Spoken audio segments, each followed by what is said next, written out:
আলহামদুলিল্লাহ বাংলাদেশের মানুষ, আমরা বাংলাদেশের 18 কোটি জনগণ আমরা বলতে পারি এই দেশে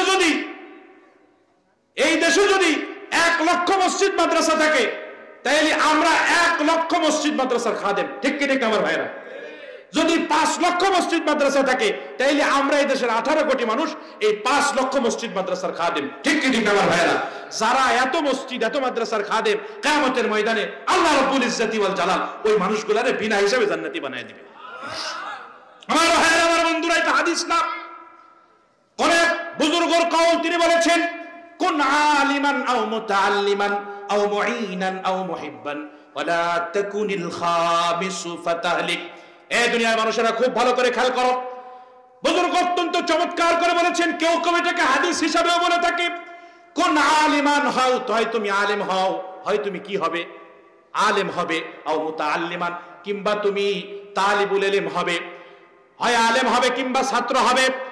আও মুঈনান, তুমি নিজে আলেম হইতে পারো নাই, তোমার ছেলে মেয়ে নাতিপুতিদের মধ্যে কাউরে তুমি আলেম বানাইতে পারো নাই, ছেলে মেয়ে নাতিপুতিদের মধ্যে কাউরে তুমি আলেম বানাতে পারো নাই, তাহলে তুমি আলেমদেরকে সাহায্য করো। আও মুঈনান, আলেমের সাহায্যকারী হও, মাদ্রাসার সাহায্যকারী হও। আও মুহিব্বান, তুমি আলেম হতে পারো নাই, তোমার ছেলে মেয়েরে আলেম বানাইতে পারো নাই, কোন তালিবুল ইলমের সাহায্য সহযোগিতাও তুমি করতে পারো নাই, কোন মাদ্রাসায় সাহায্য সহযোগিতাও তুমি করতে পারো নাই। আও মুহিব্বান, তুমি আলেমদেরকে ভালোবাসো, মাদ্রাসাওয়ালাদেরকে তুমি ভালোবাসো, মাদ্রাসার উস্তাদদেরকে ভালোবাসো, মাদ্রাসার কমিটির লোকগুলারে ভালোবাসো, সর্বোচ্চ সম্মান দাও, সর্বোচ্চ ভালোবাসো আমার ভাইয়েরা। তাহলে রাসূলুল্লাহ বলেছেন কুন আলিমান আও মুতাআল্লিমান আও মুঈনান আও মুহিব্বান, এই চারটার যে কোনো একটা তুমি হও। ওয়ালা তাকুনিল খামিসু ফাতাহলিক, 5ম নম্বরে যেও না, তাহলে ধ্বংস হয়ে যাবে। এই 4-এর বাইরে যাওয়া যাবে না, 4-এর বাইরে গেলে কি হয়ে যাবে? ধ্বংস হয়ে যাবে আমার ভাইয়েরা।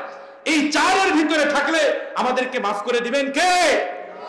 এই দেশের বহু মানুষ কিয়ামতের ময়দানে শুধুমাত্র কেবলমাত্র এই মসজিদ মাদ্রাসাগুলিতে সাহায্য করার কারণে, মসজিদ মাদ্রাসাকে ভালোবাসার কারণে, আলেমদেরকে মহব্বত করার কারণে, মাদ্রাসাকে মহব্বত করার কারণে আল্লাহ তাআলা এদেরকে জান্নাতি বানায় দিবেন।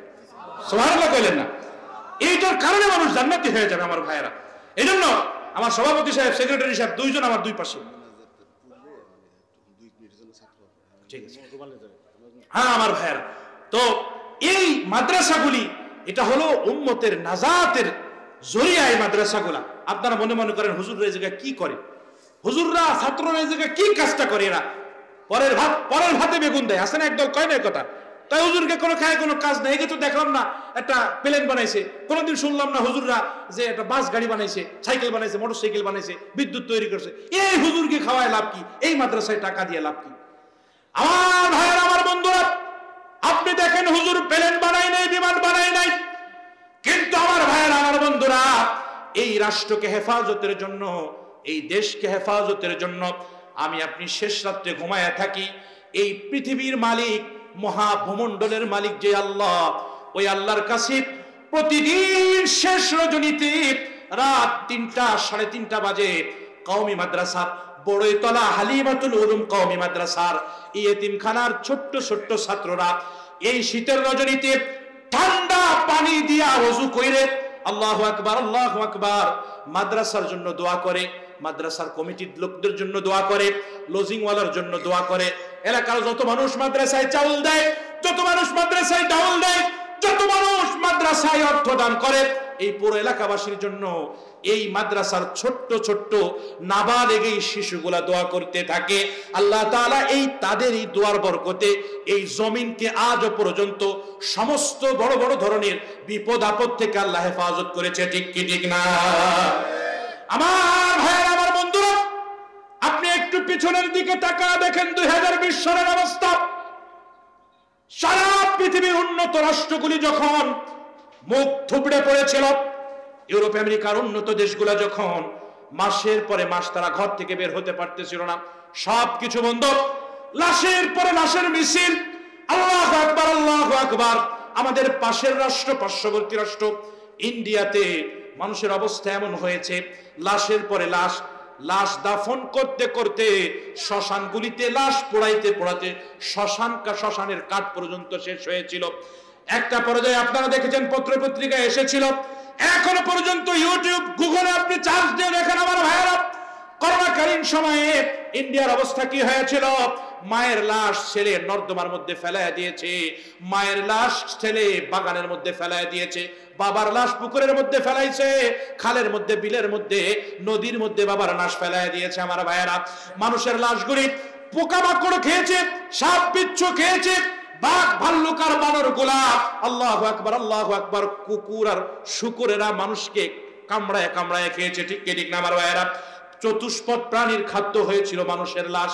আমার ভাইয়েরা, আমার বন্ধুরা, অথচ ওই ইন্ডিয়ার থেকে ভ্যাকসিন নিয়ে আমরা সুস্থ থাকার স্বপ্ন দেখেছিলাম। ঠিক কি ঠিক না আমার ভাইয়েরা? ইন্ডিয়ার থেকে ভ্যাকসিন নিয়ে আমরা সুস্থ থাকার স্বপ্ন দেখেছিলাম আমার ভাইয়েরা, আমার বন্ধুরা। সারা পৃথিবীতে স্বাস্থ্য ব্যবস্থার অনেক উন্নত, কিন্তু ভোলাবালা মুসলমান বাঙালি স্বাস্থ্য ব্যবস্থার কোনো তোয়াক্কা নাই, মাস্কও ব্যবহার করে না, নামাজেও তারা একজনের সাথে আরেকজনে মিলে চলে, বাজার ঘাট সবকিছু পাশাপাশি। কিন্তু আল্লাহ তাআলা আমাদেরকে হেফাজত করেছে কিনা? আমার ভাইয়েরা, আমার বন্ধুরা, যদি এই করোনাটা আর একমাত্র আর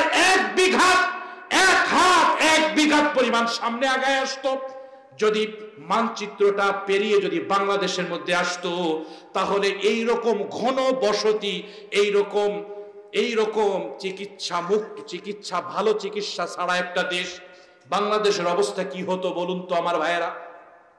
এই করোনা থেকে আমাদেরকে হেফাজত করেছেন কে? আরো যারা বলেন, হেফাজত করেছে কে?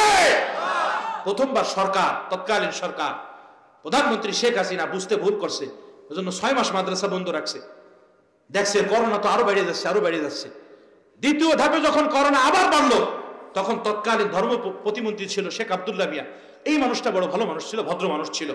শেখ আব্দুল্লাহ মিয়া আলেমদের সাথে বৈঠক করে প্রধানমন্ত্রীর বলল, দেশের আলেমরা বলছে হেফজখানাগুলা খোলা রাখেন। সুবহানাল্লাহ। তো প্রধানমন্ত্রী প্রায় 1-2 সপ্তাহের মাথায় হেফজখানা খুলে দিছিল। মনে আছে আপনাদের? সভাপতি সাহেব খুলে দিছিল কিনা? আমার ভাইয়েরা, হেফজখানাগুলি খুলে দেওয়ার সাথে সাথেই দেখা গেল যেই করোনায় মানুষ সর্বোচ্চ মৃত্যু হওয়ার কথা ছিল, কিন্তু আল্লাহ তাআলা দ্বিতীয় ধাপের করোনায় বাংলাদেশের কোন ধরনের কোনো ক্ষতি হয় নাই। ঠিক কি ঠিক না? কিসের বরকতে? কোরআনের বরকতে, এই মাদ্রাসাগুলির বরকতে আমার ভাইয়েরা। এজন্য রাষ্ট্রের মধ্যে সেনাবাহিনী দরকার আছে না নাই? সেনাবাহিনী কি কাজ করে বলেন? সেনাবাহিনী কি কাজ করছে স্বাধীনতার পরে এই পর্যন্ত বাংলাদেশে? যুদ্ধের সময় সেনাবাহিনী লাগছে, যখন দেশে বিশাল কোনো দুর্যোগ হয় তখন সেনাবাহিনী লাগে। ঠিক কি ঠিক আমার ভাইয়েরা?